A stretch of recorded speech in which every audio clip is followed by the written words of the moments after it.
أعوذ بالله من الشيطان الرجيم بسم الله الرحمن الرحيم والصلاة والسلام على خير المرسلين وعلى آله وأصحابه أجمعين ولا حول ولا قوة إلا بالله العلي العظيم سبحانك اللهم لا علم لنا إلا ما علمتنا إنك أنت العليم الحكيم. Welcome back after another brief hiatus. We were going through Tahara, the section on purification. We've gone through the two major ones, which are wudu and ghusl. Today we're going on to the third, which is the substitute for both of them. When a person lacks the ability to use water or lacks access to water. So that's what we're talking about today, inshallah. So Ibn abi Zayd Al-Qayrawani rahimahullah says, Babun fi ahkami man lam yajid al-ma'a wa sifatu tayammum. Section on somebody, on the rulings relating to someone who cannot find water, and a description of how tayammum is done. This is the section we're dealing with. So basically this is called tayammum, which is an Arabic word which means basically a goal or a purpose, but you're aiming towards the ground in a sense. I mean, it's the word that's used here for tayammumul. It mentions in the Quran, Ya ayyuhalladhina amanu, what is it again? What is the ayat again? Ya ayyuhalladhina amanu in Surah Al-Baqarah.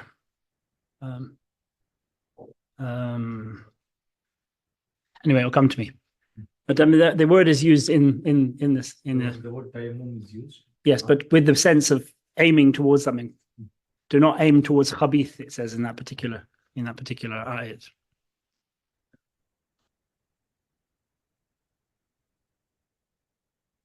So this refers to what's translated by some as dry ablution.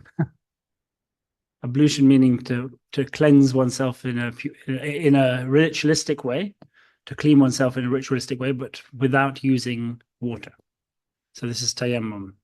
And as we're going to come to later on, it doesn't just have to be earth with which it is done. It can be any of the substances from the surface of the earth that are part of the earth, as we're going to come to that a bit later. And it's something which is a rukhsa. We're going to come to what a rukhsa means a little later as well. But a rukhsa, basically speaking, is a dispensation. Something that is allowed in order to make things easier for people. The deen is being made easier for people by means of this dispensation. So sometimes in certain situations, something is incredibly difficult, but Allah subhanahu wa ta'ala wants ease for us. So He grants us the means to do what we need to do, even in those trying circumstances. Example might be when you're traveling. We're going to come to that later. You struggle to find time to stop when you're traveling. You've struggled to find time to stop often to do, a full wudu, because you would have to remove everything. So it then gives you the rukhsa of wiping over khufs. And you struggle to find a lot of time, so you have the opportunity to then pray shorter prayers and pray them together, and so on and so forth. All of these various things are rukhsas. They're not always the same level. Sometimes a rukhsa is simply allowed, a dispensation. Sometimes it is sunnah. With traveling prayers, for example, it is a sunnah to shorten. It's not an optional thing. It's not something that you just do if you're finding things difficult. So you, for example, when it comes to travel prayers, you shorten the prayer, even if it's easy for you.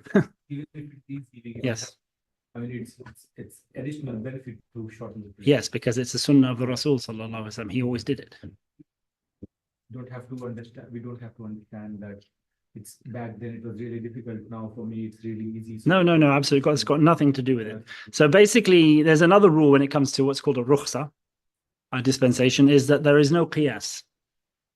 What's the meaning of qiyas? You cannot go to the reasonings behind it and look at an analogy and then find something that's a similar level of reasoning. Mm-hmm. So for example, if you were to say the reason for shortening the prayer is purely because of difficulty, then by qiyas, maybe some level of difficulty is obtained in something else that you do.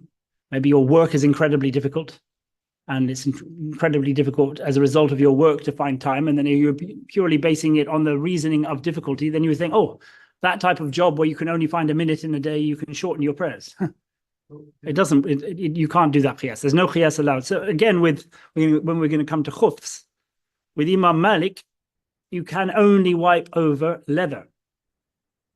Because the Messenger of Allah, when he showed us how it was done, only wiped over leather, or what's called a jawrab, which is in fact something made of cotton or linen or wool, but covered in leather. So basically, it's a more comfortable cloth, not just leather, but leather on top of cloth.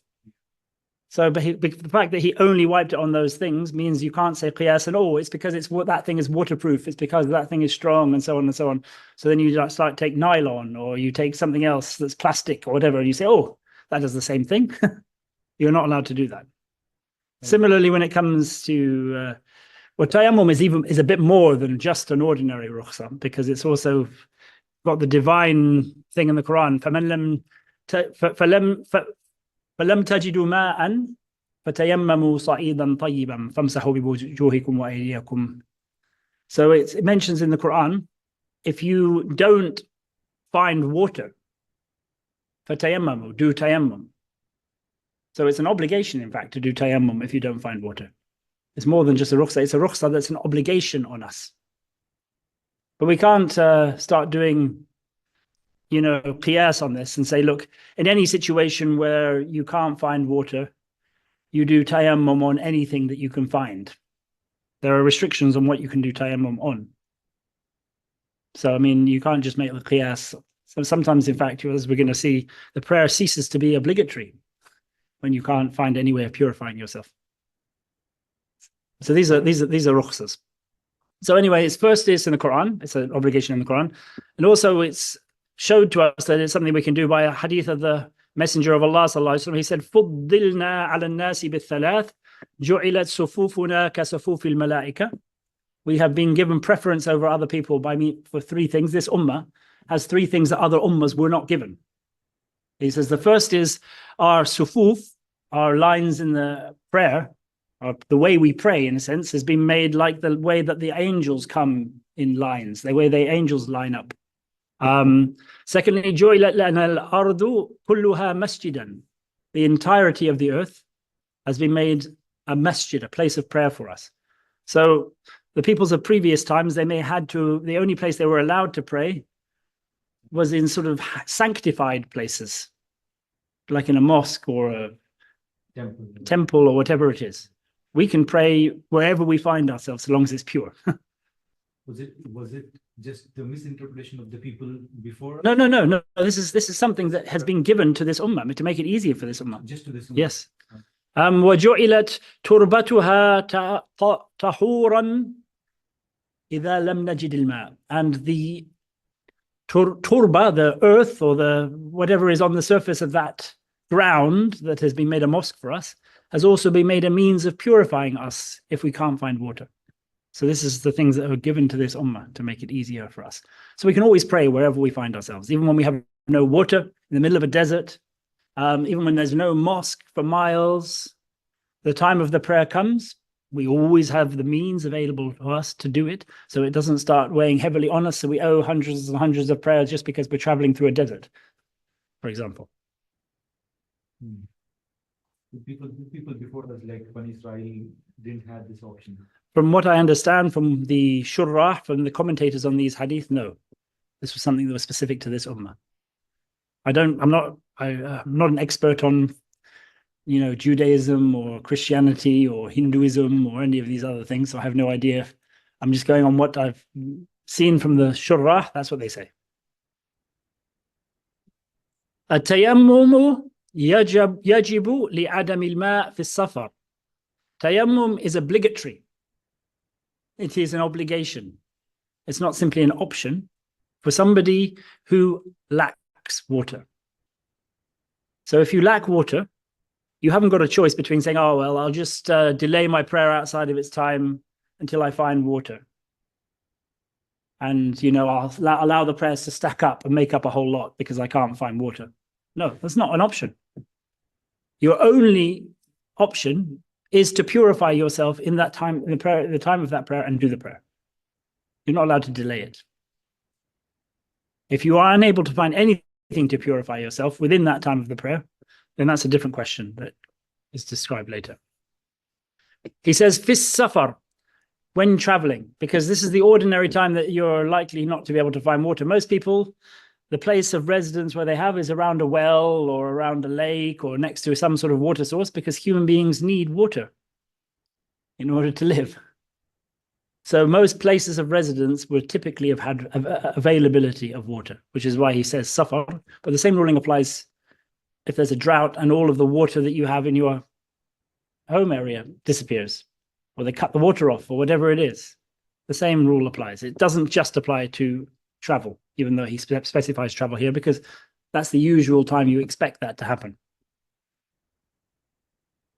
إِذَا يَئِسَ أَنْ يَجِدَهُ فِي الْوَقْتِ. So it is obligatory on you to do tayammum when you are traveling if you have no hope, if you ya'isa, if you are despair of finding water within the time of the prayer. What does he mean by the time of the prayer here? He means the ikhtiyari time, which for dhuhr would be until asr, for asr would be until isfirar, which is about when the yellowing of the sun, which is about 30-40 minutes before maghrib, depending on the time of year. 30-40 minutes. Yeah, depending on the time of year. It can be less or more. Maghrib, the ikhtiyari time, according to the mashhur, is straight away. Yeah, in the Maliki madhab, straight away. You don't have any delay, which is why we find it a little bit odd in some places where they've introduced a gap after the maghrib adhan now. Yeah. In some mosques, you find they do the maghrib adhan and then they wait around for 5-10 minutes and then they pray. That's not the position according to the... And that's based on the hadith of when Jibreel alayhi salam came to teach the Messenger of Allah sallallahu alaihi wasallam his prayer. The first day he came at the beginning of that prayer's time, and the second day he came at the end of that prayer's time. For maghrib, he came at the same time on both days, right at the beginning of the time.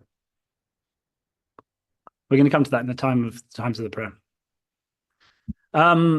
وقد يجب مع وجوده إذا لم يقدر على مسه في سفر أو حضر لمرض مانع.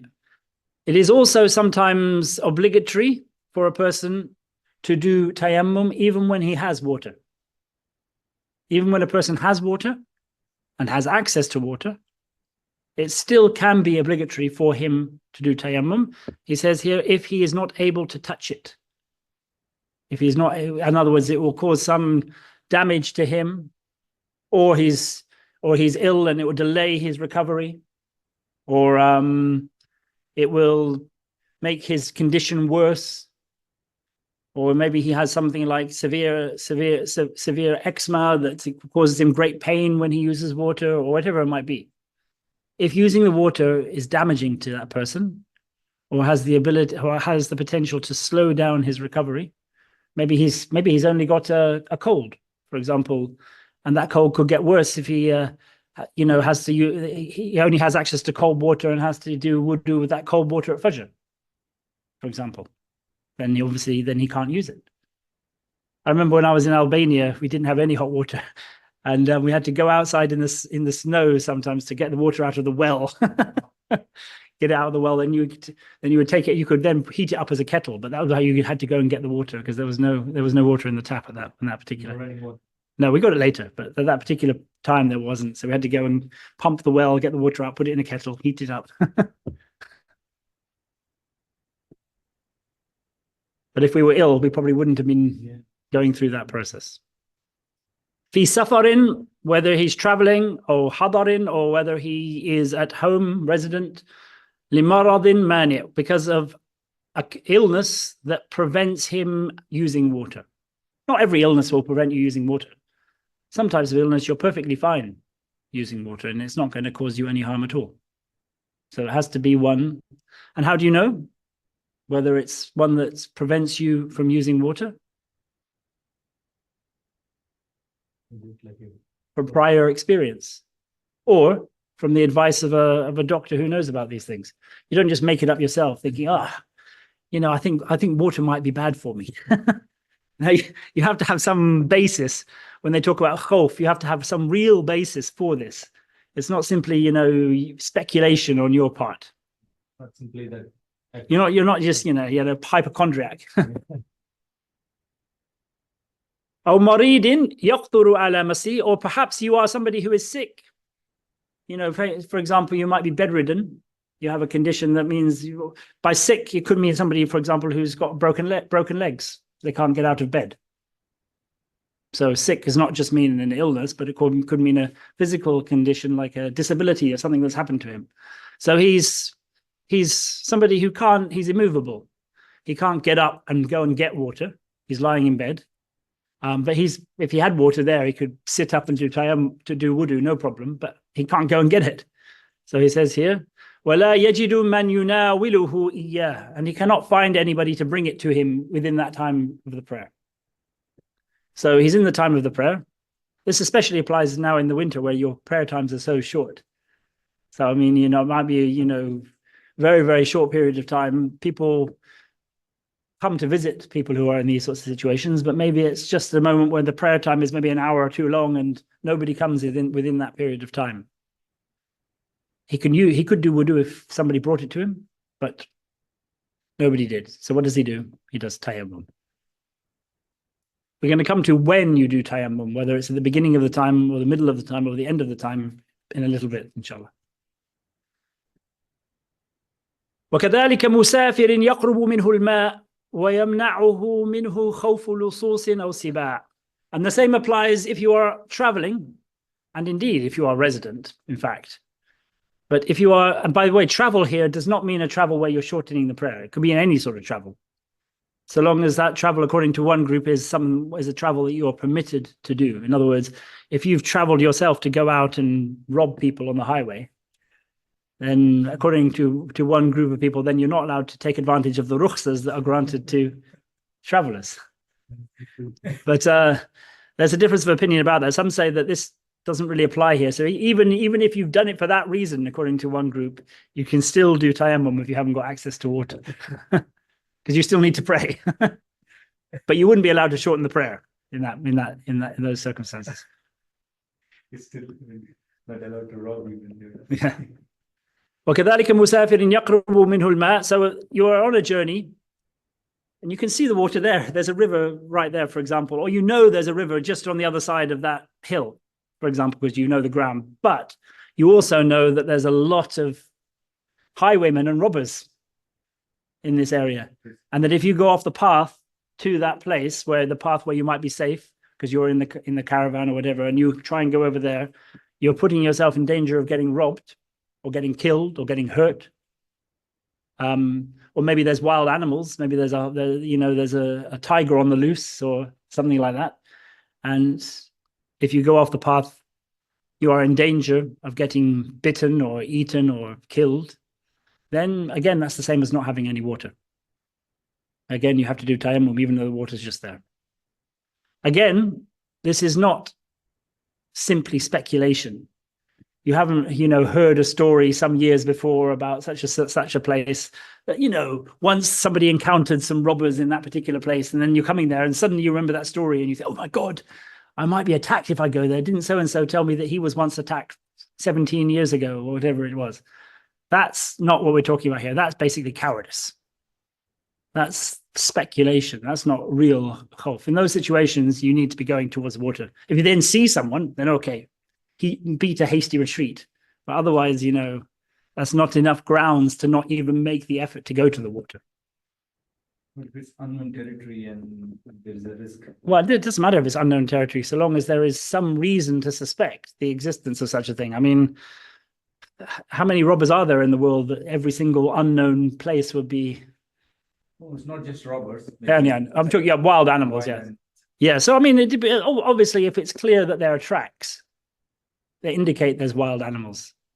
Or it's the sort of terrain where you would definitively expect them, like, that wolves keep to this sort of forest or whatever it is. Then there may be some grounds, but you have to have some reasonable grounds for it. It can't just be speculation. وإذا أيقن المسافر بوجود الماء في الوقت أخر إلى آخره. So we have different types of people here. You're on a journey, and you've got 3 hours left until the end of the time of Dhuhr, for example, 3 hours until Asr. And you know where you are.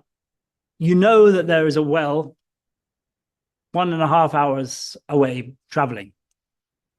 If you continue in that direction, you know of this particular water. If you know for a fact that it's there, and you know for a fact that you are going to get there, if you continue traveling on that particular speed that you're going before the end of the time, then you're not allowed to do tayammum. You have to continue to go, and then suddenly, if you still haven't reached it yet, because maybe it was further than you thought, or you were slower than you thought, then you wait till the end of the time before you do tayammum. You realize, oh, I'm not going to get there now. So then you go, okay, the end of the ikhtiyari time, so just before Asr, then you would do your tayammum and your dhuhr. This is if you know for a fact that there is water, and basically you know, or you're pretty certain you'll get there, you just end up not getting there. Something happened, but still, in that case, you don't do tayammum immediately at the beginning. Akhara ila akhiri, you delay it until the end of its time. Wa in ya'isa minhu, but if you have no hopes whatsoever, you think it's absolutely impossible. It's absolutely impossible that I'm going to get there. I know, you remember, for example, you're traveling this thing and you remember a well, you thing many times, you don't know of any water source, but you remember a well that's 25 miles away. And you know that's going to take you past the time of the prayer by the time you get there, even if you run or whatever it is. So you have no hope whatsoever of getting this particular water, and you don't know of any other water. Then basically you say, okay, let's do tayammum straight away. You do it at the beginning of the time. In these cases we're going to come to, even if you find water after you've done tayammum, your prayer is valid, and you don't repeat the prayer unless you go against some of what we say here in terms of when you do it.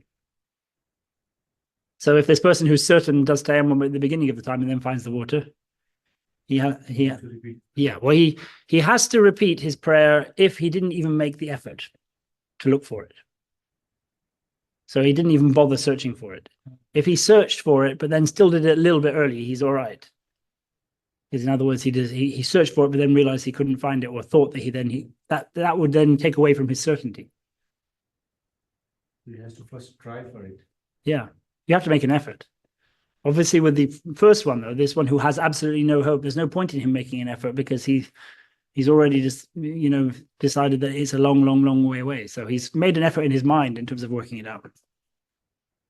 وَإِن لَمْ يَكُنْ عِنْدَهُ مِنْهُ عِلْمٌ, if he has no knowledge about the water, has no idea, might get there, might not get there, doesn't know if there's water or not, or doesn't know if he's able to get there in time or not. إِذَا لَمْ يَكُنْ عِنْدَهُ مِنْهُ عِلْمٌ تَيَمَّمَ فِي وَسَطِهِ. He continues on because he might find it, but then halfway through the time he stops and he does tayammum and does the prayer. He doesn't have to continue to the end. So that's when you don't know either way. 50-50. You might get there, you might not get there. You're in doubt. Yeah, and if he reaches to a place where there is water after that, then he doesn't repeat. No, because his prayer was valid. You don't have to repay prayers that you enter into in a valid way, and there's no recommendation if you enter into them in that valid way. If you went against it slightly, then sometimes there's a recommendation to repeat the prayer, but not an obligation, because tayammum is a valid form of substitution. If you, as I said, made no effort whatsoever, then you would have to, like if you're certain that there is water and you just ignored that certainty, like you had it in your bag. You didn't even bother looking in your bag to see if you can get it out.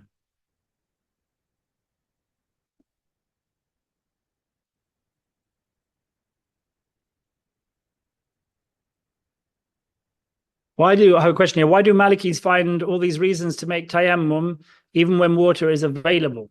Anecdotally speaking, observing the Malikis in Morocco. Well, I mean, we're going to go through all of the reasons why you can do tayammum, but being available is, you still have to be able to make use of that water. So there's a difference between water actually being present or not being present, and water being present, but to all intents and purposes not being present because you can't make use of it.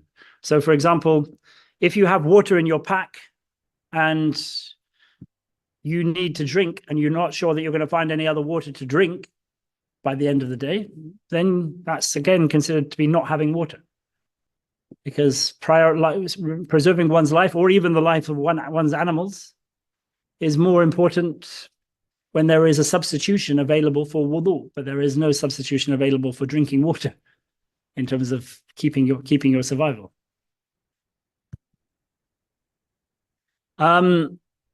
وكذلك إن خاف أن لا يدرك الماء في الوقت والرجاء أن يدركه فيه. Similarly, he says, if you are afraid that you will not reach the water in the time, but you still have hopes that you are going to get to it. So this is not the same as being certain, not the same as being 50-50 here, but this is somebody who has high hopes of getting to the water, but it's not to the level of certainty. He's just pretty hopeful that it's going to happen. And actually, this person, according to the strongest position, prays at the end of the time, but here he's saying he prays in the middle of the time like the previous one. So there's obviously two positions here. So the certainty is always at the end of the time. If you have high hopes, in other words, you expect to do it, but you're not certain, then he's taking the position here that you do the middle of the time, and others have taken the position that you do the end of the time. Middle being the exact. Well, no, more or less. I mean, end of the time, you just keep on delaying it until you know you can't delay it any longer without missing the time. Anything before that is basically middle of the time in a sense. So within the broad, whereas the other one, if you have no hope, you try and do it exactly at the beginning of the time, just as if you were in a mosque, basically to get the fadl of getting the beginning of the time.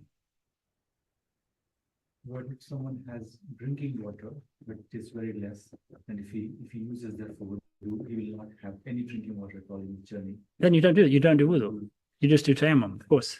And I said, even if the drinking water is for your animals, or even if you've got a dog with you or a cat with you or whatever it is. But I mean, usually it's your camels or your horses or other people in your group.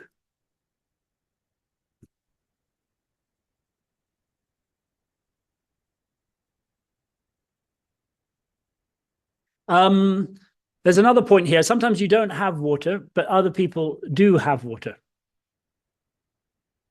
Obviously belonging to them. So you are then duty bound to buy it from them if they are prepared to sell it to you at the going price for water, if you have the means to do it. If they try and charge you an exorbitant amount, then that falls off and you don't have to do it. And if somebody gives you the water or gives you the means to buy the water, then you are duty bound to buy it as well. So you have to accept the gift of it, or you have to buy it. You can't just go to tayammum.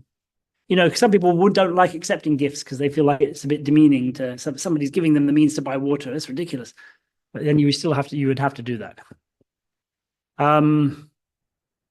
Another reason you can do it is if you're in a group of people traveling, or nowadays probably better to say, for example, you've got a train to catch, or a bus to catch, or a plane to catch, or something like that.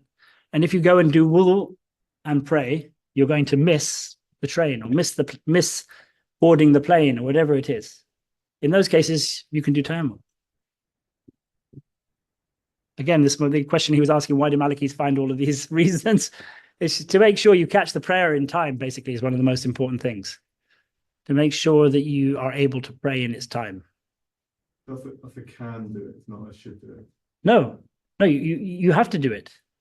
This is one of the things where if you do, unless you know it's possible to miss that thing and then still be safe, but people travel in groups, and if you fall behind that group, your life could be in danger, or it could create a whole domino effect of things in your life. So those are the types of things that we don't allow. So I'm saying you can take it in those sort of things, especially if you're going to go on a long journey to somewhere else that's part of your livelihood, maybe, or visiting Silat Rahim or whatever it is, and you're going to miss that if you go and do wudu.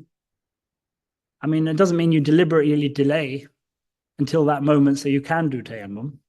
But if you happen to be in a rush, like I was recently coming from one plane, we had a transit to the other one, and massive airport, it's 45 minutes between flights. So you're basically running across the airport to stop and find somewhere where you could do wudu and all those sorts of things becomes very, very difficult. Especially if you're one long flight followed by another long flight and so on. So those are the circumstances we're talking. Nafrawi mentions another important here. If you are healthy and resident and you wake up late and think you're going to miss the time of subh, so say it's close to sunrise, you wake up and you look outside and think, oh my God, the sun's about to rise. And if I go and do wudu, I'm going to miss the time. What do you do?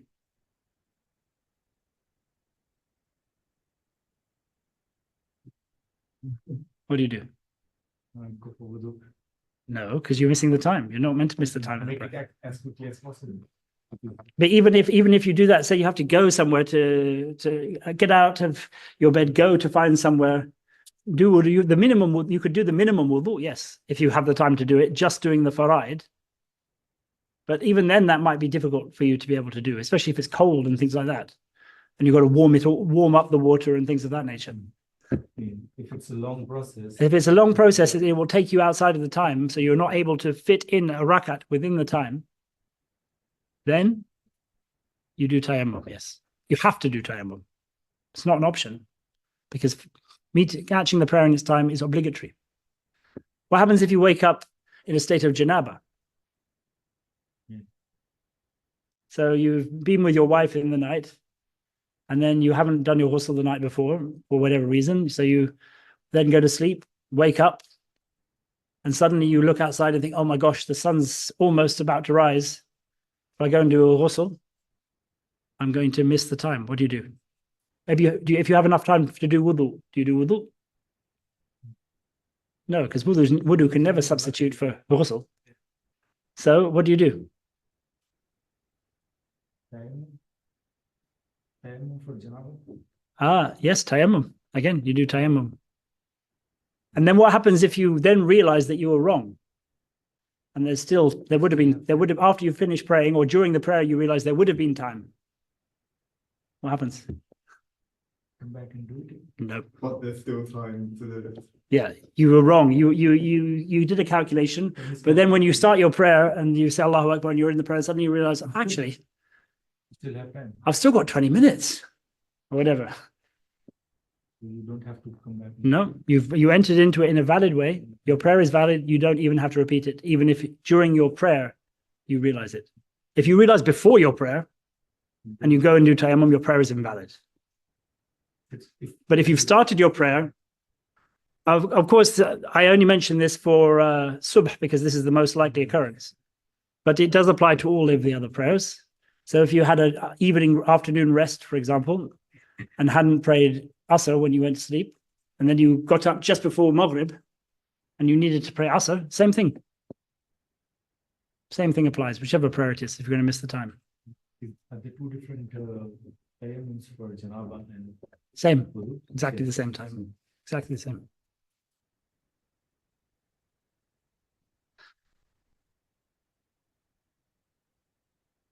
One other thing, just before we go on to that, we should make the point that tayammum is connected to the prayer that you're doing it for, because it doesn't actually it doesn't remove impurity. It simply lifts it for a particular action. So if you are before the time of Maghrib, and you know Maghrib is about to come, so you do tayammum then for Maghrib before the time, that's not valid. You can only do tayammum for a prayer in whose time you are in. Very important point. Does it place you in a state of purity? For that prayer and for anything you connect to that prayer after it. Unless you're somebody who's sick, in which case you can do tayammum for anything that you would need wudu for. You have to repeat tayammum for every prayer. You do as well, yes. But not only every obligatory prayer. Every obligatory prayer. Yeah.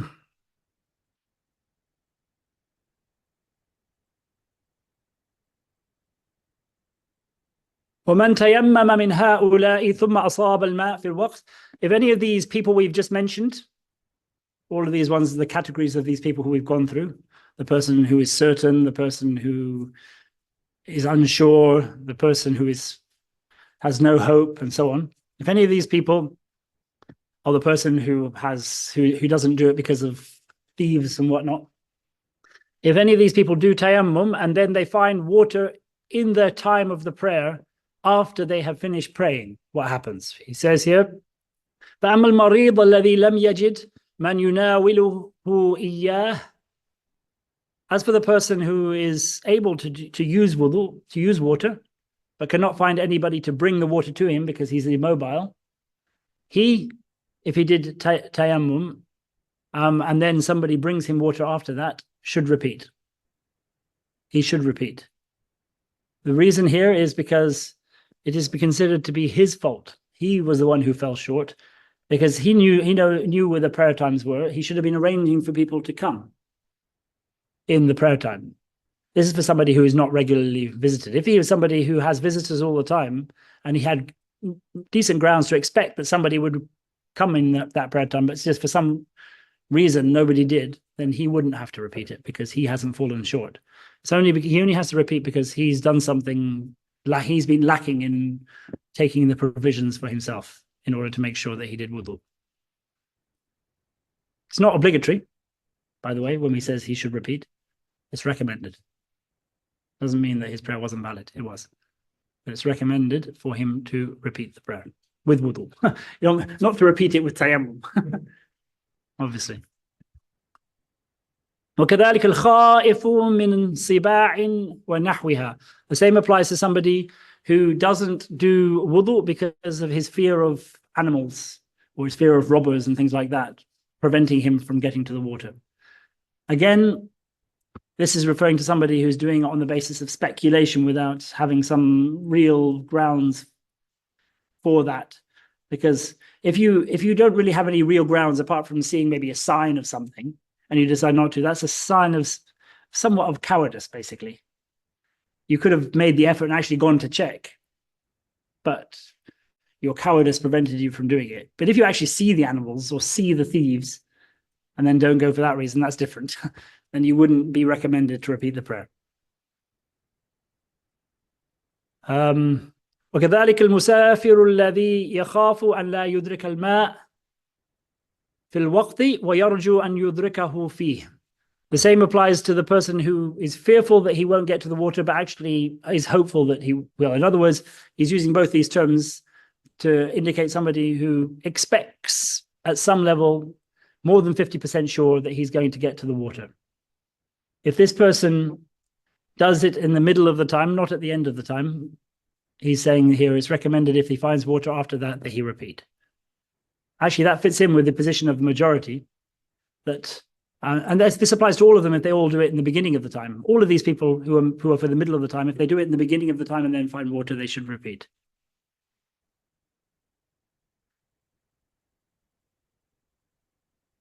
لا يعيد غير هؤلاء ولا يصلي. So other than these ones, the other people do not repeat. So the other one who prays at the beginning of the time because he has no hope, if he finds water the second he's finished the prayer, he doesn't have to do it. If he finds water from other than the water that he expected to find, he expected to get to a well in time and they didn't find that well, so he did tayammum, and then they found some other water. Again, that's not grounds for them to have to repeat it, or even recommended to repeat it. So this is the next thing. ولا يصلي صلاتين بتيمم واحد من هؤلاء السبعة. None of these categories of people, these 7 categories of people that he's mentioned here, if we go through them, there were 7. None of them can do 2 obligatory prayers with a single tayammum. You cannot do 2 obligatory prayers with a single tayammum. He says here, إلا مريض, except for a sick person, لا يقدر على مس الماء لضرر بجسمه, who is not able to touch water because of something wrong with his body. In other words, or maybe an illness that will affect him, something in his body that prevents him from doing tayammum. In other words, that will be made worse by water, or the recovery will be delayed by water, or it will cause pain to him by water, who is also muqim, who is not traveling. So he says here, this is the only one who's allowed to do this. In other words, he can do, according to this position, he could do tayammum at the end of the time of dhuhr pray dhuhr and then immediately pray the asr afterwards, or do the tayammum for dhuhr and asr in the shared time of them both. He takes this position with this one person, maybe because even touching your skin in those things to do tayammum might be painful for these people. But the majority position is not even this person can do it. The majority position, the mashhur of the madhab, is nobody whatsoever can do more than one fard prayer with a single tayammum. Not even if you have, 1,000 prayers to make up, because you spent a long part of your youth not following the deen properly, and then you repented and went back to it, and then suddenly you have so many prayers to make up. Maybe you're making up 5 prayers at a time after each fard prayer, maybe. You still can't do one tayammum and then do all of those prayers. You have to do tayammum for each of them. Or, for example, you forget to pray dhuhr, and then you pray asr, and then suddenly you remember dhuhr after asr, so your asr becomes invalid. So then you have to pray dhuhr and asr. You still have to do a separate tayammum for each of them, and so on. This is the general position in this. وَقَدْ قِيلَ يَتَيَمَّمُ لِكُلِّ صَلَاةٍ. See, he says here, and it is also said that this ill person has to do tayammum for every prayer, which I said is the majority position. وَقَدْ رُوِيَ عَنْ مَالِكْ فِي مَنْ ذَكَرَ صَلَوَاتٍ. And it has been related from Malik concerning somebody who remembers prayers that he didn't pray, and يُصَلِّيَهَا بِتَيَمُّمٍ وَاحِدٍ, that they should be prayed with a single tayammum. But again, he said this is a very, very weak position, and nobody follows that position. That's not the position in the madhab, even from all of the major students of Malik. You can pray lots of prayers with a single prayer, so long as all those other prayers are non-fard prayers, and so long as they are done after the fard prayer. Even if some of those are fard kifayas, so long like you're in a mosque and they immediately jump up to do a janazah prayer after the dhuhr, you can pray that prayer with it. Not before. Not before. The only person who can use tayammum for before the fard is travelers and people who are sick. As for somebody who is doing tayammum because he's not got access to water, but he's not traveling, he's in his residence, he can only do tayammum for obligatory prayers, not the Jummah either. You have to do for the dhuhr in that sense. But so if everybody in a village does not have water, then they couldn't do the Jummah in a sense. But generally speaking, he can only pray then after, or if he wants to recite Quran and touch a mushaf, after doing it for an obligatory prayer. That's somebody who's not sick. If somebody's sick, they can do it for whatever they want to do it. Every time they want to do 2 rakats in the night or whatever it is, they can do tayammum. Did I understand? If I have to do tayammum, I will not be able to pray Jummah. I have to pray Dhuhr. If you're doing it purely from lack of water, if you're doing it because you're sick and you can't touch water, then you could definitely pray Jummah. Because of lack of water. Because of lack of water, well, there's an indication then that nobody has water. Yeah. I mean, there's an indication that that place has no water if you're doing it from lack of water. Then they have to do Dhuhr. Generally speaking, yeah.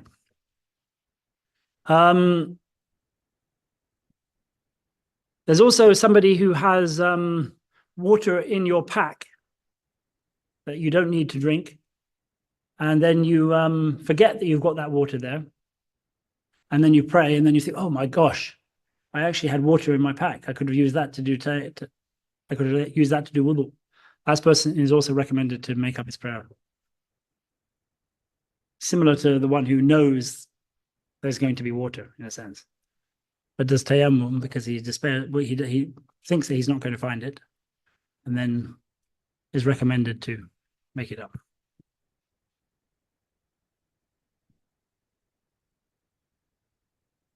وَتَيَمُّمْ بِالصَّعِيدِ الطَّاهِرِ. So what do you do tayammum with? How do you do tayammum? And what do you do tayammum with? He says here, tayammum is done with sa'id. In the Quran it says sa'idun tayyib. Sa'id tayyib. So what does that mean? He says here it's التيمم بالصعيد الطاهر. So طيب, this word is often translated as good. Here he says it means pure. His tafsir, his explanation of the word طيب is that it means pure. So anything that is pure, and is also a sa'id. So he says here, what is sa'id? He says, وَهُوَ مَا ظَهَرَ صَعُودَ, because the word ظَهَرَ صَعُودَ means to be on the surface or to be above. So ظَهَرَ عَلَى وَجْهِ الْأَرْضِ, on the surface of the earth, minha, from the earth. So Imam al-Shafi'i considered sa'id to be a synonym to mean the same thing as turab, as earth. So he only considered tayammum to be valid from earth. That's because mentioning, when you do tayammum, some of it touches your hand and then you shake off some of it. So that indicates that it's earth. So he took the position that it was only earth. Imam Malik said, no, anything that's from the earth on the surface of the earth. So that would mean sand, which is like small stones that have been broken up, or earth, or stones, or rocks, or ore, copper ore, or zinc ore, or or sulfur, or alum, or all of these sorts of, or limestone, or all of these clay from the ground, and so on and so forth. All of these things, you could do tayammum on all of them, or even snow or ice, when it falls on the ground and then solidifies on the ground, becomes considered to be a part of it. You could then do tayammum on that, or salt. So you have salty ground that's got a lot of high level of salt on it, or even marshland when it's a little bit damp. You could do tayammum on that. But with respect to the last one, you can only do tayammum on it if there's nothing else available to do tayammum on. And then you can, as I said, you can do with all of these ores, like iron and all of these types of things, so long as it's still in the area where these things come from. So the place from which it's extracted. So even if it's moved around within that area, but if you take it somewhere else, and especially if you do any manufacturing to it, you're no longer able to do it with any of these metals or ores of these types. There are certain types of ore that even on the ore themselves, you're not allowed to do tayammum. Silver, gold, gemstones, and other things like platinum that have huge value that you'd be considering to be taking the mickey, doing tayammum on, and it's sort of like it's a sign of showing your wealth or whatever it is. So you're not allowed to generally do that on those things. And according to the majority position, if you're in an area that's all there is on the ground, the mashhur is you don't do tayammum and you don't pray. But that's all there is. But there is a second position in the madhab that says, well, you've got to make sure you pray. So then in those circumstances only, like with marshland, you can use that to do tayammum. The same applies to things like wood, grass, reeds, other sorts of plants and shrubbery and all those sorts of things. You're not allowed to do tayammum on them. No. If there's grass on earth, then we are not able to use that. So what you should do in those circumstances is you should pull out the grass if you can, so you can access the earth underneath.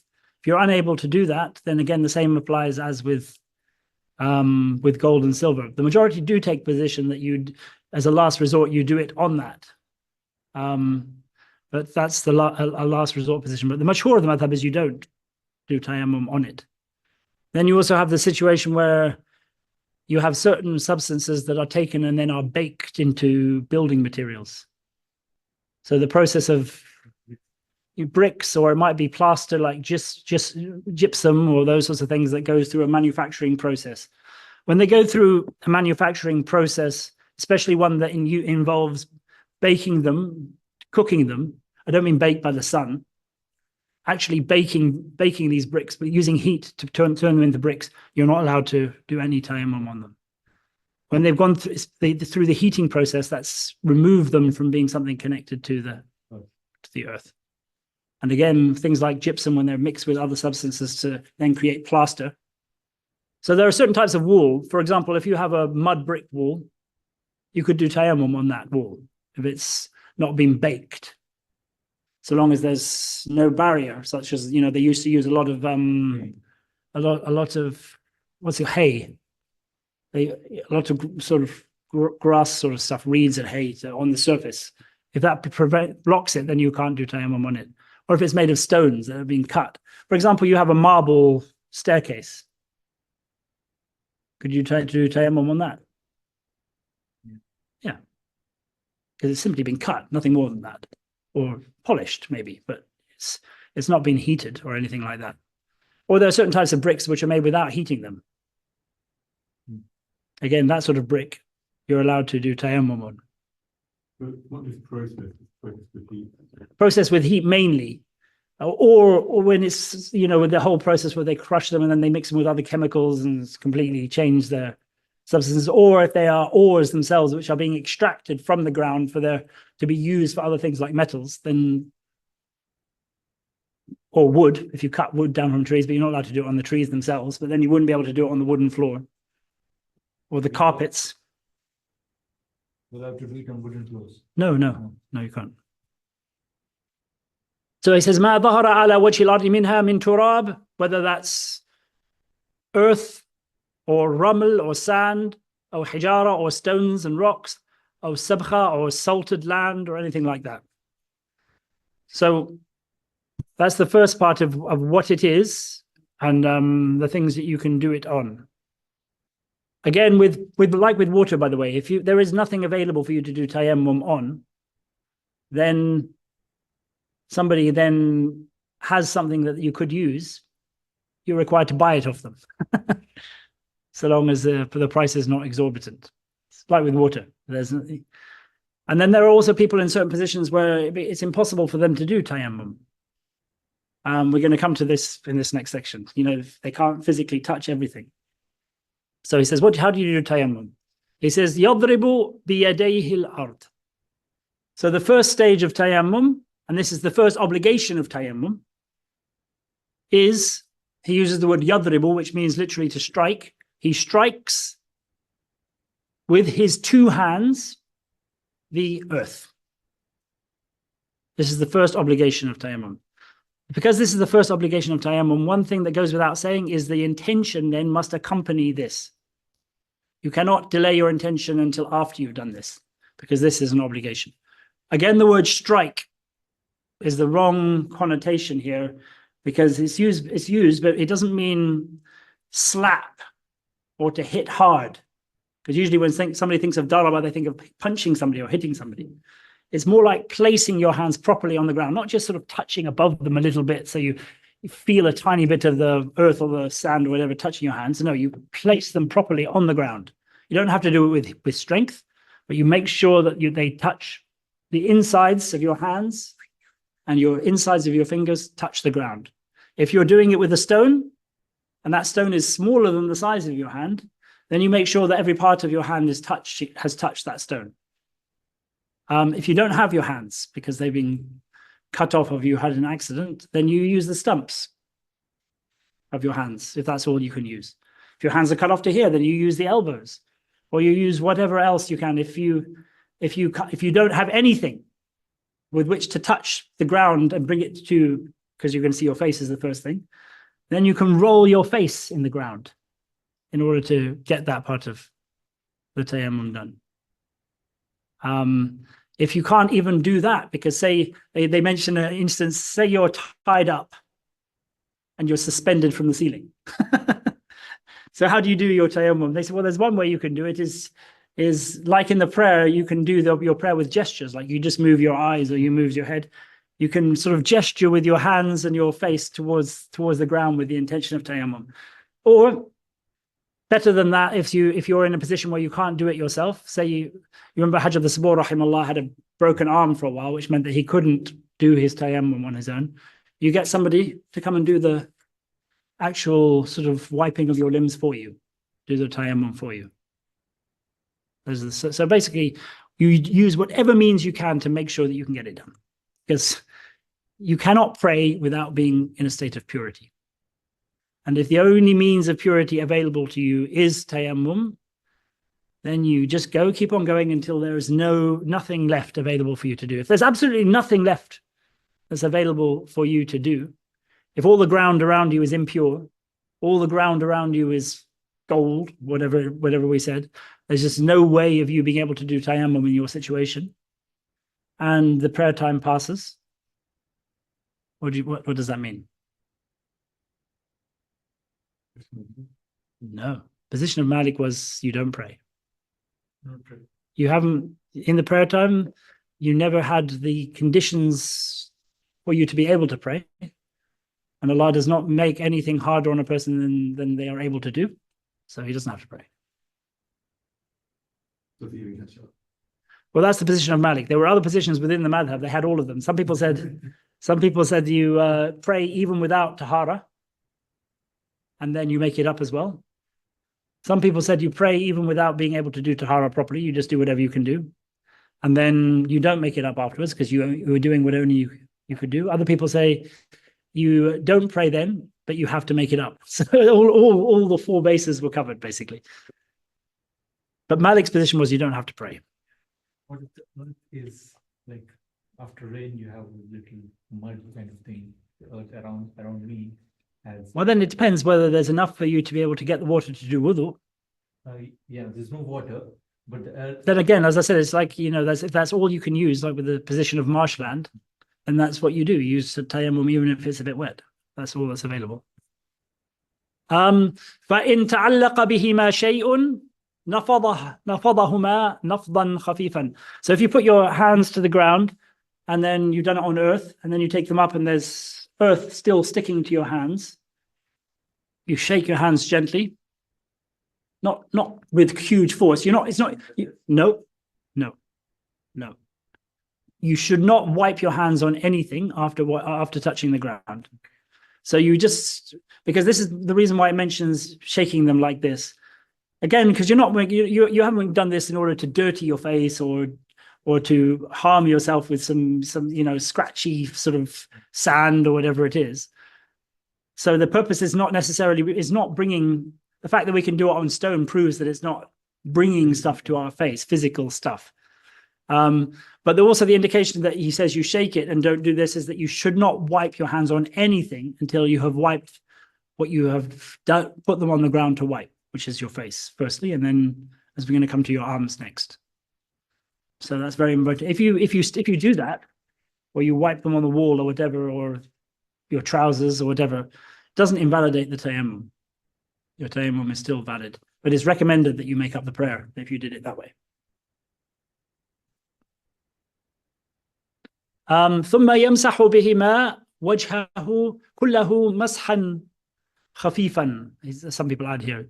So then you wipe your face after touching them to the ground or the stone or whatever you use. You wipe your face, a gentle wipe. You don't go like this, like you're doing when you're washing, making sure you get every wrinkle and every. No, you basically you just go, make sure you try and get in your eyes and then go down your beard. It's not sort of like washing. You don't have to cover every single. Make sure you've touched every single spot of skin. ثُمَّ يَضْرِبُ بِيَدَيْهِ الْأَرْض. Then again, you touch the ground, place your hands on the ground a second time. This second time is sunnah. So if you didn't do it, and you simply then wipe your face and then wiped your arms without touching the ground again, your tayammum will be valid. But you'll be missing out sunnah of the Rasul sallallahu alaihi wasallam. So then he says, you touch your hands to the ground again. فَيَمْسَحُ يُمْنَاهُ بِيُسْرَاهُ. So I'm just going to read through all of this and then show you what he means. He says here, so he wipes his right hand with his left hand. يَجْعَلُ أَصَابِعَ يَدِهِ الْيُسْرَى عَلَى أَطْرَافِ أَصَابِعِهِ يَدِهِ الْيُمْنَى. Placing the fingers of his left hand on the outside on the tips of the fingers of his right hand. ثُمَّ يَمُرُّ أَصَابِعَهُ عَلَى ظَاهِرِ يَدِهِ وَذِرَاعِهِ. Then he passes his fingers along the outside of his hand and the outside of his arm. His lower arm, I suppose, the lower arm up to the elbow. وقد حنى عليه أصابعه, and he bended his fingers around the arm. So not just kept them straight, but bended the fingers around the arm. I'll show you how it's done in a minute. حتى يبلغ المرفقين, until he reached the elbows. ثم يجعل كفه, then he places the palm of his hand على باطن ذراعه من طي مرفقه, on the inside of his arm where the fold of his elbow is. قابضا عليه, holding on to his arm and pushing upwards. حتى يبلغ الكوع, until he reaches the wrist. من يده اليمنى, of his right hand. ثم يجري باطن بهمه, then he passes the inside of his thumb على ظاهر بهم يده اليمنى, along the outside of the thumb of his right hand. ثم يمسح اليسرى باليمنى هكذا.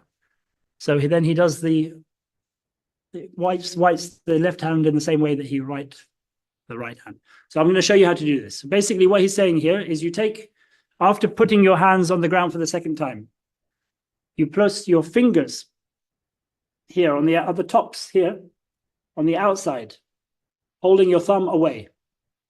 Then you wipe down the outside of your hand, just using your fingers, all the way down to your elbow, just using your fingers.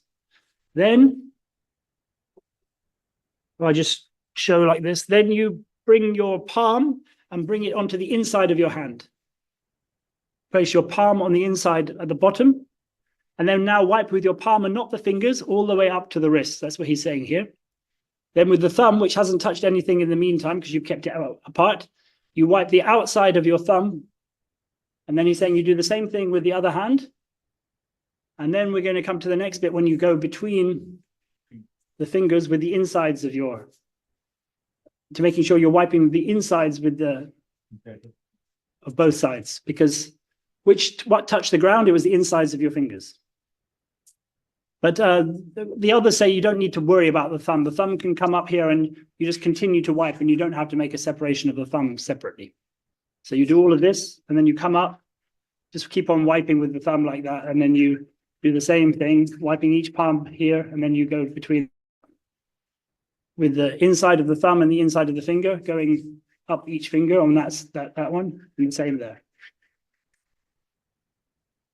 Yeah?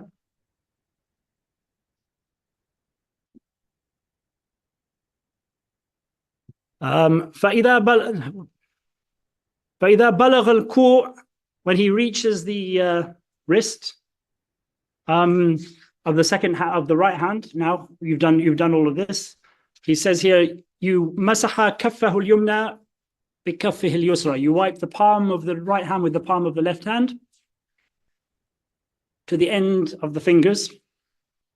ولما مسح اليمنى باليسرى واليسرى باليمنى كيف شاء. But he says here, if you don't use this particular method that we've showed you, however you wipe your right hand and your left hand, so long as you've wiped it all, your tayammum is valid. So even if you did it this way, totally differently, and then made sure you wiped everything, making sure you wiped it all, that's valid. But there's but say, for example, you're pressed for time and you only do it to the wrists rather than all the way down to the elbow. Your prayer is valid, even though you've missed out what some people consider to be a wajib or some people consider to be a sunnah of the rest of it. But your prayer is valid, and you should only make it up until the time. After the time, you don't make it up. If you miss out a bit of your arm, say you just did that and didn't do the inside when you're doing tayammum, then your tayammum wouldn't be valid. So it's not the same. If you missed out, say your right hand or your left hand or whatever. He says here, كيف شاء وتيسر عليه وأوعب المسح لأجزأه. So if you wipe your right hand with your left hand and your left hand with your right hand, however you want, and just do it in an easy way, وأوعب, and do it thoroughly, wipe it thoroughly, لأجزأه, it's enough for him. So we will finish there because there's just a little bit more to do, but we'll finish there because it's 8 o'clock. Are there any questions about tayammum? Tayammum is a surprisingly important one because we all fall ill at various times. And I mean, I've seen people who've known the deen, have studied lots and lots of different books. And then when they come to something like tayammum that they haven't had to do very regularly because they've been healthy their whole lives, suddenly you watch them do tayammum and they have no idea how to do it. So it's more important than you realize, even if you're a very healthy person who doesn't usually have any situation where he's required to do this. And as I said, we all have situations where we might wake up late, or especially when we're traveling, and we're not sure of the times of the local places. So it's a useful tool to have in your toolkit, knowing how to do tayammum. It's a necessary one as well. The importance of prayers in their time. If you straight the ground and shake your hands, you'd expect there still to be some residual earth as your wife. Yeah, there would still be. It's just the purpose of shaking them is not to remove everything. In fact, there's no harm in anything touching your face. I mean, that's not the purpose of it. The purpose of it is just to prevent it being enough that it might cause harm to you. That's one purpose. The other purpose is just to indicate that you don't wipe it. By saying that you shake because it's a natural reaction, it's saying no, don't wipe. And the purpose of wudu is physical cleaning, spiritual cleaning. No, it's not. The purpose of wudu is not physically cleaning at all. It's only Yes. spiritual cleaning. Yes. So it's the same intention for tayammum. So we didn't go into that. The intention for tayammum is either to fulfill the obligation of tayammum, because if you're by fulfilling the obligation of tayammum, you're making yourself in a state to pray, or to make yourself in a state where it's lawful for you to pray, or to temporarily lift the state of impurity from yourself so that you can pray. But the intention of tayammum is not to remove the state of impurity, because it cannot do that. And if you do tayammum for what we're going to come to next time, for ghusl, you have to make that intention that you're doing it as a substitute for ghusl. There's a question here. Is washing between the toes fard, sunnah, or fada'il in ghusl? It is obligatory in ghusl to wash between the toes. It's not the same as wudu. When wudu, it is not obligatory. It is recommended merely. It's not even at the level of sunnah to wash between the toes, apart from between the big toe and the second toe, because especially when people used to wear sandals, there was always a gap between the big toe and the second toe. So that was considered something that was exposed all the time, and then therefore somewhere that you had to wash in wudu. So when you're doing wudu, you have to wash between the big toe and the second toe, but not between any of the other toes. That's not an obligation. Is it haram or makruh to do istinja for breaking wind? I mean, it's difficult to call things haram, but they're definitely that's something that we should not be doing. And so it's definitely it's maybe a strong makruh. But I mean, I don't know if it's something is haram, which means you're punished for doing it. I don't know if that's the case. I wouldn't go as far as to say that. It's just something we've been told not to do, because it's going to excess in the deen. Of course, sometimes people, have diarrhea where they pass wind, there's a strong likelihood something comes out with it. That's different. This is just ordinarily passing wind.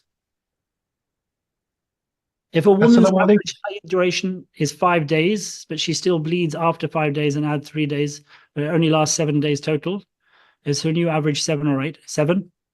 And what is the mashhur on the number of times to wash the arms in the Maliki school? 2 or 3 times? 3 times with all of these, but both of them are allowed. But the strongest position is with all of them 3 times for all washing.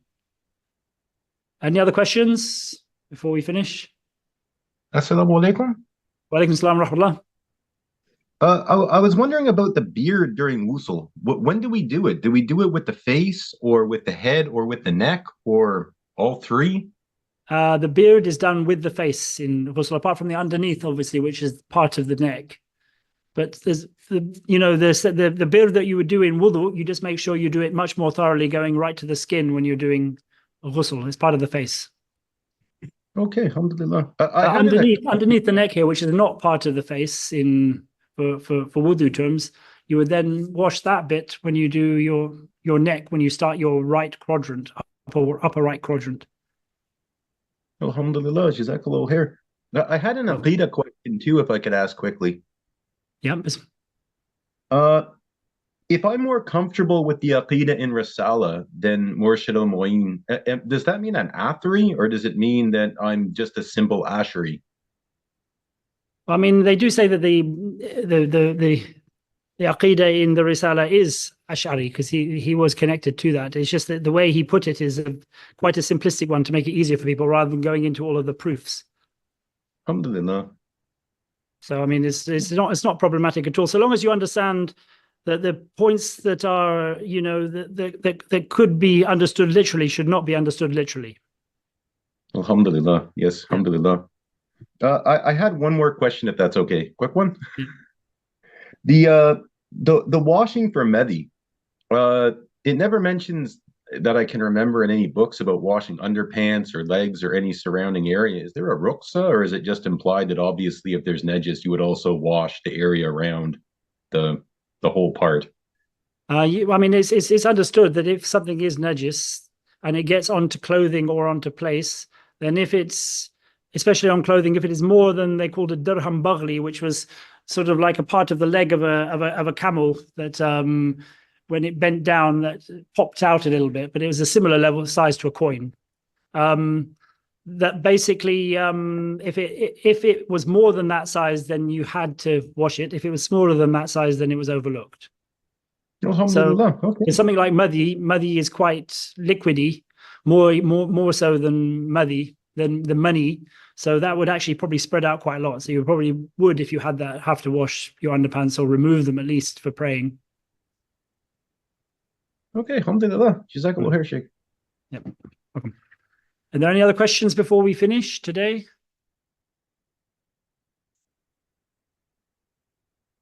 Okay, we'll finish there. Bismillah wa barakatuh. Bismillahir Rahmanir Rahim. Alhamdulillahi Rabbil Alameen. Ar-Rahmanir Rahim. Maliki Yawmiddin. Iyyaka na'budu wa iyyaka nasta'in. Ihdina as-siratal mustaqim. Siratal ladhina an'amta alayhim. Ghayril maghdubi alayhim waladdallin. Ameen. Allahumma salli ala Sayyidina Muhammadin abdika wa rasulika an-nabiyil ummi wa ala alihi wa sahbihi wa sallim taslima. Subhana rabbika rabbil izzati amma yasifun wa salamun al mursalin. Walhamdulillahi Rabbil Alameen. See you next time, inshallah. Assalamu alaikum.